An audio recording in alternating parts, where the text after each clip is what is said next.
ज्वाला कश्यप, बिलासपुर, छत्तीसगढ़। इनका सवाल ऐसा है कि जब हिंदू धर्म ये मानता है कि सभी इंसान मनु और किसके, शत्रुपा के बच्चे हैं, तो फिर ये जातियां भिन्न भिन्न कैसे निर्माण हुई? भारतीय पुराणों में ये जेनेसिस की जो कल्पना है वो बहुत अलग अलग ढंग से आई है। इसलिए मनु और शत्रुपा के ये बच्चे हैं, ये जो आपने कहा वो एक जेनेसिस की कल्पना नहीं है। जैसे कि ओल्ड टेस्टामेंट में एक ही कल्पना है कि आदम हुआ, ईव हुआ, और आदम ईव के संयोग से बाकी के बच्चे पैदा हुए। भारत में भिन्न भिन्न कल्पना है। सरस्वती इस पुराण में और मनुस्मृति में यह कल्पना है कि ब्रह्मा स्वयं निर्माण हुए।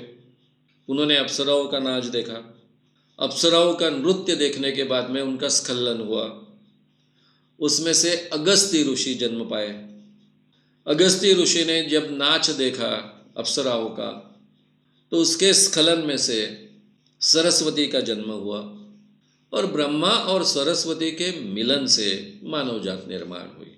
ये भी एक कल्पना है, अलग अलग कल्पना है। और पहले डार्विन, जब तक हमें पता नहीं था तब तक इंसान कैसे पैदा हुआ, इस सवाल का तो जवाब देना आवश्यक था। और इसलिए पहली बार भगवान ने एक इंसान को निर्माण किया होगा, फिर औरत को निर्माण किया होगा, और दोनों से पूरी की पूरी मानव जात तैयार हुई, ये कहना स्वाभाविक था।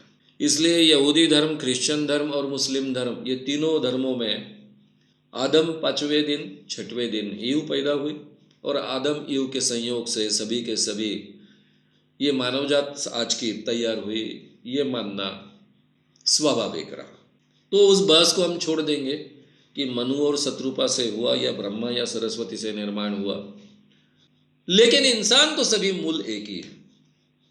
ये बात तो आपकी सही है। हमारा आज का जो आधुनिक संशोधन है वो हमको कहता है, पहले हम ऐसे मानते थे कि इंसान के यानी मानव जाति के 4 वंश है, लेकिन आगे का हमारा डीएनए संशोधन कहता है कि सभी इंसान मूल अफ्रीका में पैदा हुए, सभी इंसान अफ्रीका के, और उसमें बाद में ये सब इंसान दुनिया भर में फैलते गए।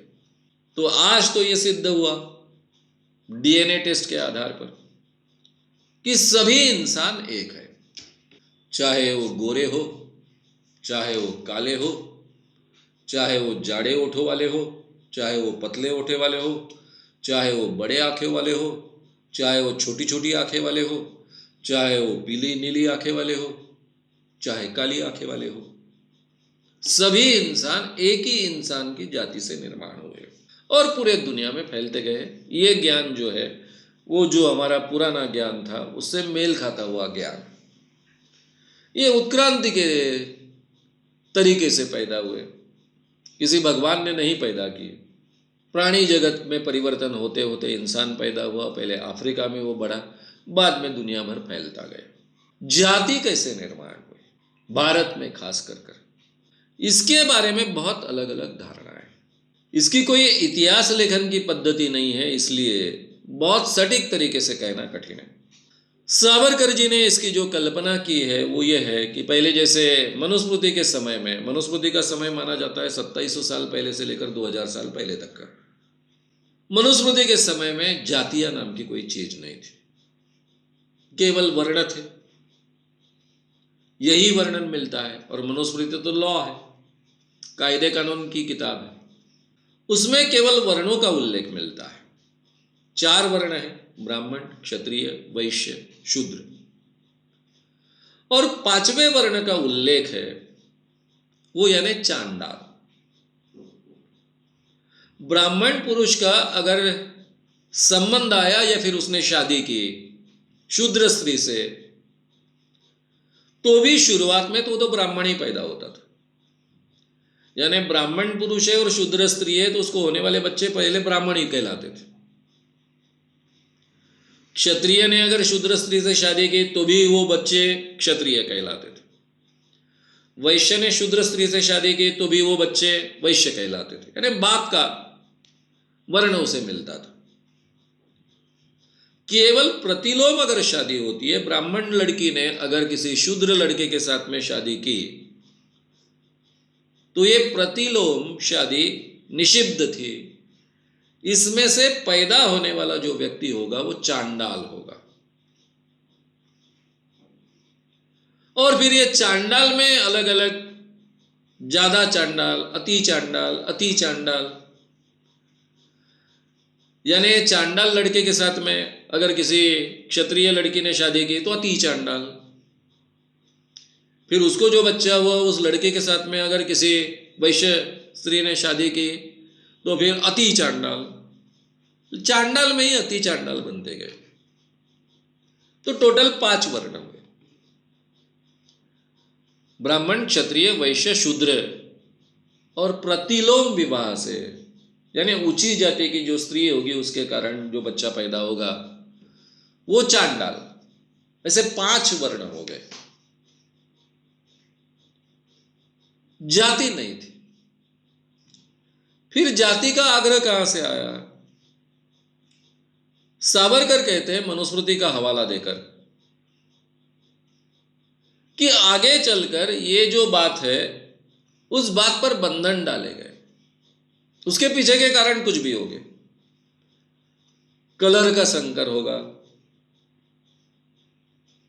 स्थानिक लोगों को जो लगा, फिर उन्होंने मनुस्मृति में घुसेड़ दिया कि ब्राह्मण पुरुष ने स्त्री शूद्र अगर है उसके साथ में संबंध नहीं रखना चाहिए। अगर उसकी सास भी लेता है तो उसको नरक में जाना पड़ता है, उसका ब्राह्मण्य खत्म हो जाता है। यानी पहले चारों वर्णों की स्त्रियों से शादी करने का अधिकार है और अभी उसकी सास भी लेता है तो उसको नरक में जाना पड़ेगा, उसका ब्राह्मण्य खत्म हो जाएगा। ऐसे विरोधाभासी बाद में श्लोक अंदर डाले गए मनुस्मृति में।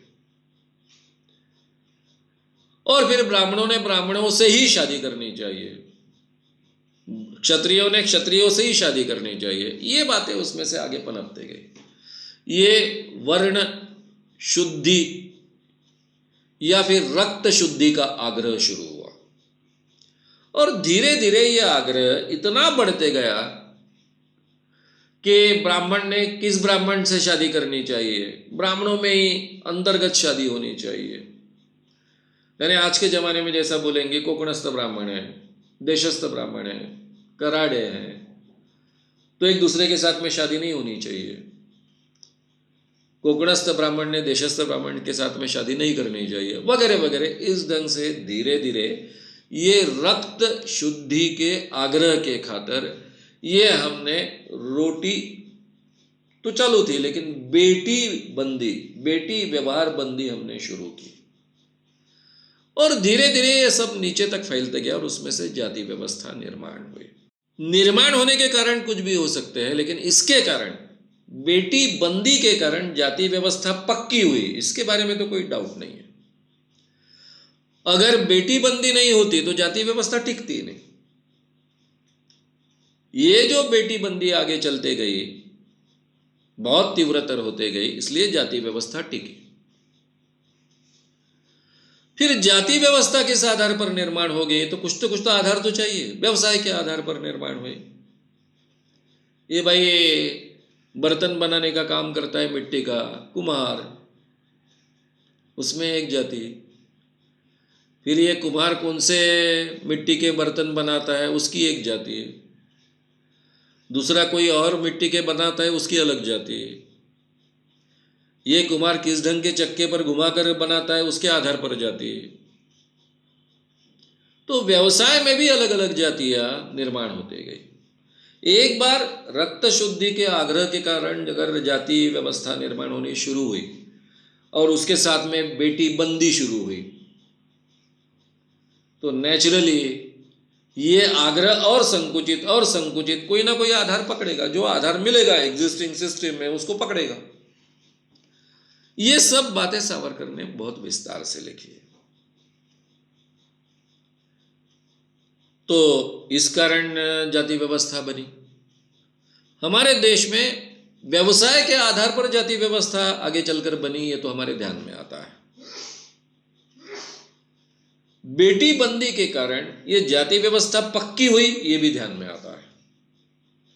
लेकिन वर्ण व्यवस्था का रूपांतरण कब जाति व्यवस्था में हुआ, ये समझना बड़ा मुश्किल है क्योंकि इसकी इतिहास लेखन की परंपरा हमारे पास नहीं है। हम केवल एक गेस वर्क कर सकते हैं, अंदाज व्यक्त कर सकते हैं, और ये अंदाज इस ढंग से व्यक्त किया। बाबा साहब ने थोड़ा अलग ढंग से व्यक्त किया, आर्य अनार्य ये समीकरण रखकर व्यक्त किया। अब ये आर्य अनार्य के बारे में काफ़ी डाउट्स है, इसके बारे में काफ़ी सच है झूठ है, इसके बारे में चर्चा है। इसलिए कौन सी बात सच है ये आज के ज़माने में कहना बड़ा कठिन है, लेकिन हम केवल अंदाज व्यक्त कर सकते हैं। कुछ लोग गोरे थे, शायद ये गोरे लोग बाहर से आने की आवश्यकता है, दूसरे देशों में से आवश्यक नहीं है। गोरेले कहाँ होते हैं? गोरे लोग जैसे हिमालय के आसपास के लोग ज़्यादा गोरे होते हैं, नागपुर के आसपास के लोग ज़्यादा काले होंगे क्योंकि वहाँ बहुत गर्मी है, नेचुरली वहाँ के लोग ज़्यादा काले हैं। तो हिमालय के आसपास के लोग गोरे हैं, इधर के काले हैं। जब दोनों में एक दूसरे के साथ में संबंध प्रस्तावित हुआ तो ये वर्ण से ही खराब, यानी वर्ण है नहीं, यहाँ कलर से ही ये फर्क महसूस होता था। फिर हिमालय में जो जातियां हैं, जो बाकी जातियों के साथ में जिनका संपर्क आया, उनके नाक सीधे हैं और कुछ के नाक चपटे हैं, जिसको हम मंगोलियंस कहते हैं। तो इसमें भी ये फर्क महसूस होने लग गया। तो ऐसे कुछ आधार और फिर व्यावसायिक आधार, संकुचित बनने की प्रक्रिया में, रक्त शुद्धि के आग्रह के कारण संकुचित बनने की प्रक्रिया में जाति व्यवस्था निर्माण हुई होगी, ऐसा हम कह सकते हैं। इसके कोई भी सटीक प्रमाण हमारे पास आज उपलब्ध नहीं है, और ये जाति व्यवस्था तोड़ना बड़ा कठिन काम है। इसके लिए एक ही पर्याय है, बड़े पैमाने पर अंतरजातीय विवाह होना, और इसको सभी महापुरुषों ने बड़े पैमाने पर पुरस्कृत किया है, चाहे महात्मा गांधी हो, चाहे डॉक्टर बाबा साहेब आम्बेडकर हो, चाहे ज्योतिबा फुले हो, चाहे स्वतंत्र वीर सावरकर हो। सबने ही बड़े पैमाने पर अंतरजातीय विवाह को प्रोत्साहन देने का काम किया है। जिसको जिसको इस समाज में जाति व्यवस्था नहीं चाहिए, उसके सामने आज के ज़माने में एक ही पर्याय हो सकता है, जाति को ना माने और अंतरजातीय विवाह बड़े पैमाने पर कीजिए, तभी इस ढंग से बदलाव आ सकते हैं।